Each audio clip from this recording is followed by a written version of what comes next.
नमस्कार साथियों, कैसे हैं आप सभी। उम्मीद करता हूं कि आप स्वस्थ होंगे, सुखी होंगे और प्रसन्न होंगे। जीवन में सुखी होना, प्रसन्न होना और आनंदित होना ये हर एक व्यक्ति का लक्ष्य होता है। हर एक व्यक्ति अपने जीवन में ये प्राप्त करना चाहता है, लेकिन क्या वो प्राप्त कर पाता है? अथक प्रयास के बावजूद भी उसके जीवन में शांति, सुख और संतुष्टि जो है नहीं आती। क्यों नहीं आती? इसका मतलब ये है कि वो व्यक्ति अपनी कामनाओं और इच्छाओं से ग्रसित है। उसकी जो कामनाएं हैं, उसकी जो इच्छाएं हैं, वो व्यापक रूप में हैं, बहुत ज़्यादा हैं। और जब कामनाएं की पूर्ति नहीं होती तो वह व्यक्ति जो है परेशान और दुखी रहता है। इसलिए आप देखेंगे जो भी व्यक्ति आपके आसपास हों और अगर वो क्रोध बहुत ज़्यादा कर रहे हो, इसका मतलब यही होता है कि वो व्यक्ति के जो कामनाएं हैं, जो इच्छाएं हैं, वो पूर्ति नहीं हो रही हैं और इसके परिणाम स्वरूप वो जो है क्रोधित होता है। और जब क्रोध करता है तो व्यक्ति की जो बुद्धि होती है वो नाश हो जाती है और व्यक्ति जो है एकदम मूर्ख नजर आता है। तो आपको आपकी जो इच्छाएं हैं, जो कामनाएं हैं, उसको अपने वश में करना है और अपनी इच्छाओं को शांत करके जो आवश्यक की चीज़ है उस पे आपको जीवित रहते हुए अपने एम्बिशन को बड़े ध्यानपूर्वक और सहजता से करते जाना है।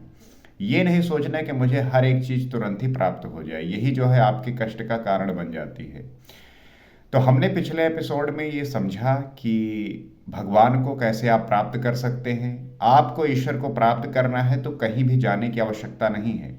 वो आपके भीतर हैं, वो आपके हृदय में स्थित हैं। बस आपको उनको पहचानने की आवश्यकता है, आपको उनको जो है जानने की आवश्यकता है।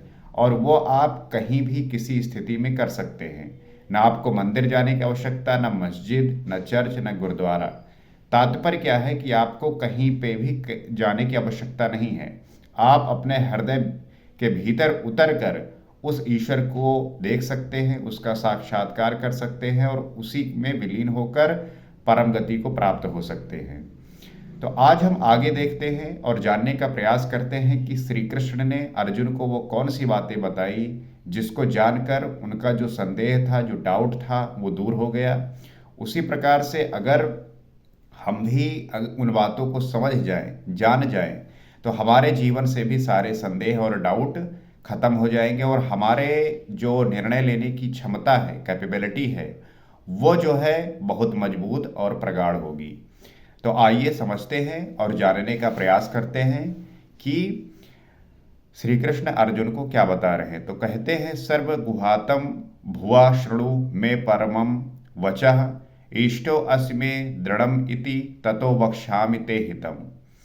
अष्टदश अध्याय का 64वां श्लोक है। उसमें कहते हैं, हे अर्जुन, संपूर्ण गोपनीय से भी अति गोपनीय मेरे रहस्य युक्त वचन को तू फिर से सुन, फिर भी सुन। तो अर्जुन को जो है वो सारी गोपनीय बातें बता रहे हैं जिसको जानने के बाद व्यक्ति का जो है वो सारा संदेह नष्ट हो जाता है। तो कहा है, किंतु फिर भी सुन, साधक के लिए इष्ट सदैव खड़े रहते हैं। जो गुरु होता है, जो मेंटोर होता है, जो आपका भला चाहने वाला होता है, आप कितनी भी गलती करें उसके बावजूद भी वो आपके साथ सदैव खड़ा रहता है। आपको सदैव वो अच्छी बातें बताता रहता है, सिखाता रहता है कि आप जो है अपने जीवन में आगे बढ़ें और सारे जो चुनौतियां हैं, सारे संघर्षों को मजा बनाते हुए, खेल बनाते हुए, उसको जो है जीते हुए, अपनी चुनौतियों को हराते हुए उसे जो है अपने लक्ष्य को प्राप्त करें। तो ईश्वर भी उसी प्रकार आपके साथ खड़ा रहता है। ऐसा करने से तो मेरे को ही प्राप्त हो जाएगा। और जो ईश्वर इस प्रकार से आपके साथ आशीर्वाद रखता है, फिर आप भी जो है एक दिन उसी में ही प्राप्त हो जाते हैं, वही हो जाते हैं। ये मैं तेरे लिए सत्य प्रतिज्ञा करके कहता हूँ, क्योंकि तू मेरा अत्यंत प्रिय है। तो जिस पर भी ईश्वर की कृपा हो जाती है वो जो है सदैव आपको आशीर्वाद, कृपा का पात्र बनाता है और आपका सपोर्ट करता है। आप कुछ भी करेंगे उसके आशीर्वाद से वो जो है चीजें हितकारी होंगी। तो कहते हैं कि खड़े रहते हैं, क्योंकि तू मेरा अतिशय प्रिय है, इसलिए ये परम हितकारी वचन मैं तेरे लिए फिर से भी कहूंगा। तो वो जो है हमेशा जो है वो समझा रहे हैं, बता रहे हैं कि इस बात को मैं तुझसे कहूंगा। और वो क्या है, मनमना भव मद भक्तो मद्याजी माम नमस्कुरु मामय वैश्यसि सत्यम ते प्रतिजाने प्रियो असि में। अष्टदश अध्याय का 65वां श्लोक है। उसमें कहते हैं, हे अर्जुन, तू मेरे में ही अनन्य मन वाला हो, मेरे अनन्य भक्त हो, मेरे प्रति श्रद्धा से पूर्ण हो, मेरे समर्पण में अश्रुपात होने लगे, मेरे को ही नमन कर।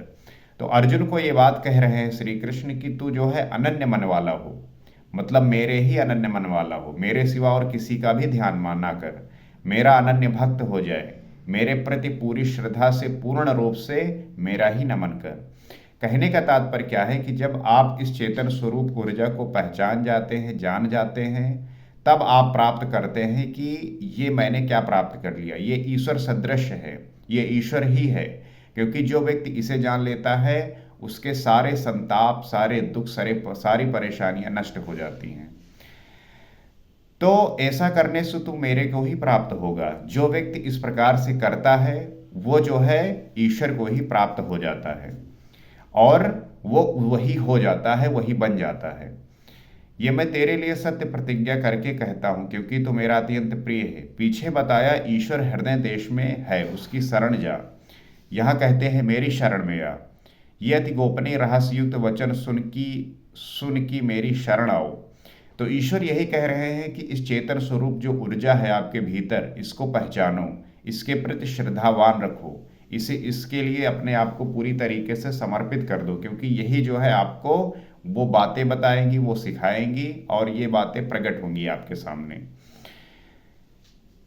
तो यही बात कहते हैं। वास्तव में श्री कृष्ण कहना क्या चाहते हैं, यही कि साधक के लिए सद्गुरु की शरण नितांत आवश्यक है। वो ये बात कह रहे हैं कि जो साधक है, जो साधना पद्धति में है, जो साधना कर रहा है, उसके लिए जो सद्गुरु का शरण है वो नितांत आवश्यक है। क्योंकि वो गुरु आपको सदैव मोटिवेट करेगा, सदैव आपको सही रास्ता दिखाएगा, अंधकार से प्रकाश की ओर लेके जाएगा और जो भी महत्वपूर्ण है आपके जीवन में उससे जो है अवगत कराएगा, वो दिशा दिखाएगा, वो सारी आपके लिए स्कीम बनाएगा। तो सब कुछ जो है प्लान तरीके से वो आपको आपके लक्ष्य तक पहुंचा देगा। श्री कृष्ण एक पूर्ण योगेश्वर थे। अब वो समर्पण की विधि बताते हैं। क्या है? सर्व धर्मान परित्यज्य मामेकम शरणम व्रज अहम त्वा सर्व पापेभ्यो मोक्षयिष्यामि मः शुचः। अष्टदश अध्याय का 66वां श्लोक है। उसमें कहते हैं संपूर्ण धर्मों को त्याग कर, अर्थात मैं ब्राह्मण श्रेणी का कर्ता हूँ या शूद्र श्रेणी का क्षत्रिय हूँ या वैश्य हूँ, इसके विचार को त्याग कर, संपूर्ण धर्मों को त्याग कर केवल एक मेरी अनन्य शरण को प्राप्त हो। तो श्री कृष्ण अर्जुन से यही कह रहे हैं कि सारे धर्मों को छोड़कर, सारे धर्मों को त्याग कर तू जो है सिर्फ मेरी शरण में आ जा, इस चेतन स्वरूप ऊर्जा को जान जा, इसके प्रति पूर्ण रूप से श्रद्धा रख, केवल एक मेरी अनन्य शरण को प्राप्त हो, मैं तुझे संपूर्ण पापों से मुक्त कर दूंगा, तू शोक मत कर। वो ये कहते हैं कि मैं जो है तुम्हें संपूर्ण पापों से मुक्त कर दूंगा, जो भी पाप किए हो अनजान में, अज्ञानता में, मूर्खता में, उससे मैं मुक्त कर दूंगा। क्योंकि मैं तुम्हें वो बातें बता दूंगा जहाँ पे जो तुमने अज्ञान में किया है, अब होश में रहोगे, ज्ञानी रहोगे तो वो करने से बच पाओगे। तो इसलिए जो है तू परेशान बिल्कुल भी मत हो। इन सब ब्राह्मण, क्षत्रिय इत्यादि वर्णों का विचार न कर कि इस कर्म पथ पर किस स्तर का हूं। जो अनन्य भाव से शरण हो जाता है, सिवाय इष्ट के अन्य किसी को नहीं देखता, उनका क्रमशः वर्ण परिवर्तन, उत्थान तथा पूर्ण पापों से निवृत्ति, मोक्ष की जिम्मेदारी वो इष्ट सद्गुरु स्वयं अपने हाथों में ले लेते हैं। तो ये जो ब्राह्मण श्रेणी है, क्षत्रिय है, वैश्य है, शूद्र है, इसके वर्णों के विचार में मत पड़ो। अगर तुम अनन्य भाव से शरण को प्राप्त करना चाहते हो तो इष्ट के सिवा अन्य किसी को मत देखो, क्योंकि चाहे आप किसी भी वर्ण में हो, वो परिवर्तन होता रहता है, उत्थान होता रहता है, और आप जो है पूर्ण पापों से निवृत्ति अर्थात मोक्ष से जो है आप मोक्ष को प्राप्त हो जाते हो। क्योंकि वो फिर आपकी जो है आपके उस सद्गुरु की जिम्मेदारी है, वो अपने स्वयं हाथों में ले लेता है कि तुम्हें उससे मिलाना है, तुम्हें जो है उस स्थिति में लेके जाना है। तो प्रत्येक महापुरुष ने यही कहा। शास्त्र में जब लिखने में आता है तो लगता है ये सबके लिए है, किंतु है वस्तुतः श्रद्धावान के लिए। शास्त्र में जब ये लिखा जाता है तो ये आता है कि ये सबके लिए है, लेकिन वस्तुतः ये सिर्फ श्रद्धावान के लिए है। ये उन लोगों के लिए है जो श्रद्धा से युक्त हैं, जो श्रद्धा से पूर्ण है, क्योंकि श्रद्धावान को ही ईश्वर दर्शन देता है, ईश्वर जो है उसको आप प्राप्त कर सकते हैं। अर्जुन अधिकारी था अतः उसे बल देकर कहा। तो जो व्यक्ति अधिकारी होते हैं, जो योग्य होते हैं, उन्हीं को जो है वो बातें बताते हैं, उन्हीं को जो है वो बातें सिखाते हैं। अब योगेश्वर स्वयं निर्णय देते हैं कि इसके अधिकारी कौन है। श्री कृष्ण स्वयं बात बता रहे हैं, स्वयं कह रहे हैं कि इसका अधिकारी जो है कौन होता है। तो इदम इदम ते नाथपास्काय नाभक्त्याय कदाचन न चाश्रुषुष्वे वाच्यम न चा माम यो अभ्यसूयति। श्री कृष्ण अर्जुन से कह रहे हैं, इस प्रकार तेरे हित के लिए कहे इस गीता के उपदेश को किसी काल में भूलकर भी ना तो तप रहित मनुष्य के प्रति कहना चाहिए, ना भक्त रहित के प्रति कहना चाहिए, ना बिना सुनने की इच्छा के प्रति कहना चाहिए।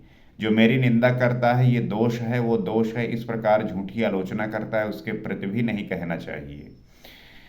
तो कहने का तात्पर्य क्या है कि जो भगवान की आलोचना करता है, जो ये समझता है कि ये जो बातें हैं सब झूठ हैं, उसका जो है तपस्या के प्रति कोई मन नहीं है, भक्ति के प्रति कोई मन नहीं है, जानने की कोई इच्छा नहीं है, सदैव दोष से ग्रसित है और झूठी आलोचना करता रहता है, उसके प्रति जो है ये गीता का जो उपदेश है नहीं कहना चाहिए। क्योंकि महापुरुष ही तो थे जिनके समक्ष स्तुतिकर्ताओं के साथ साथ कतिपय निंदक भी रहे होंगे।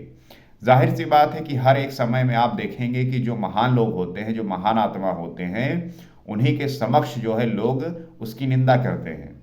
आप श्री कृष्ण की ही ले लीजिए, वो महान आत्मा थे और ईश्वर थे, उसके बावजूद भी दुर्योधन जो है उनके साथ निंदापूर्वक व्यवहार करता है। वो जो है शांति प्रिय दूत बन के गए थे, उनको जो है वो बंदी बनाना चाहता है। तो ऐसे जो मूढ़ व्यक्ति होते हैं ये हर समय जो है उपस्थित होते हैं। जब भी कोई महान आत्मा का जन्म होता है, वो जब बातें बताते हैं, सिखाते हैं, तो उनके विपक्ष में, विरोध में बहुत ऐसा समाज, ऐसा ग्रुप खड़ा हो जाता है लोगों का कि वो जो है विरोध करता है। लेकिन उसे ये नहीं पता होता कि वो किसका विरोध कर रहा है। वो चेतन स्वरूप परमात्मा होते हैं। हमें उनकी बातों को समझना चाहिए, उनकी बातों पर एनालिसिस करना चाहिए, आंख मूंद कर नहीं फॉलो कर लेना चाहिए। जो भी वो बातें बता रहे हैं, आपको भी भगवान ने बुद्धि दी है, आप उसको जो है एनालिसिस करिए, उसके बारे में ध्यानपूर्वक सोचिए, और जब आपको लगे कि हाँ ये उपयुक्त है, ये सही बात है, तो जो है आप उनकी बातों को सुनिए। तो इसमें तो नहीं कहना चाहिए, किंतु प्रश्न स्वाभाविक है कि कहा किसे जाए। तो इस पर कहते हैं, या इमं परमं गुहाम मद भक्तेष्वभिधास्यति भक्ति मयि पराम कृत्वा मामे वैश्यत्व संशया। तो कहते हैं, जो व्यक्ति मेरी पराभक्ति को प्राप्त कर इस परम रहस्ययुक्त गीता के उपदेश को मेरे भक्तों में कहेगा, वो निसंदेह मुझे ही प्राप्त होगा। तो श्री कृष्ण यही समझा रहे हैं कि जो भी व्यक्ति इस बात को समझ जाएगा, इस बात को जान जाएगा, तो और वो जो है उन व्यक्तियों के बारे में कहेगा, वो जो है मेरी परम भक्ति को प्राप्त करेगा, वो भक्त मुझे ही प्राप्त होगा जो सुन लेगा। तो जो भी गीता का पाठ करता है, जो इसको फॉलो करता है, इसके बताए हुए विधियों को अपने जीवन में उतारता है, उसके जीवन में जो है वो ईश्वर को प्राप्त होता है और ईश्वर की कृपा उस पर जो है बनी रहती है। क्योंकि उपदेश को भली प्रकार सुनकर हृदयांगम कर लेना, तो उस पर चलेगा तथा पार पा जाएगा। तो जो भी व्यक्ति इस उपदेश को सुनकर अपने जीवन में इसको उतारेगा, इसको अपने व्यवहार में लेके आएगा, उसका जो जीवन है वो बहुत ही आनंद से भर जाएगा और वो जो है इस भवसागर से पार हो जाएगा। अब उस उपदेशकर्ता के लिए कहते हैं कि नाचा तस्मान मनुष्येषु कस्मिन् में प्रियकृतमा भविता नाचा में तस्मादन्या प्रियतरो भुवि। कहते हैं कि ना तो उससे बढ़कर मेरा अतिशय प्रिय कार्य करने वाला मनुष्यों में कोई है और ना उससे बढ़कर मेरा अत्यंत प्यारा पृथ्वी में दूसरा कोई होगा।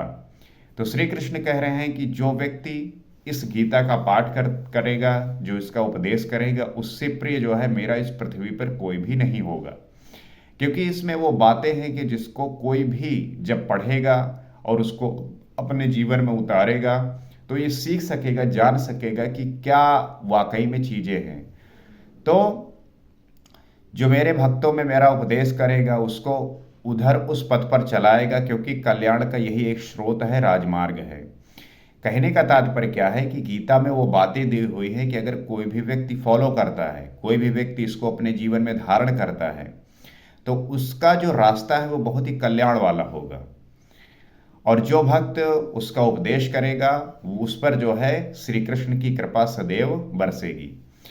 तो आवश्यक यह है कि हम जो है इन बातों का बड़ी ध्यान पूर्वक चिंतन करें, कैसे जो है हमारा कल्याण हो इस पे विचार करें, और इसके लिए जो हित है उस पे जो है हमें नित्य सोचना है कि कैसे जो है हम इसको अपने जीवन में धारण करते हुए इसे उस स्थिति में लेके जाएं कि हमारे जीवन में आनंद का रस फूटे।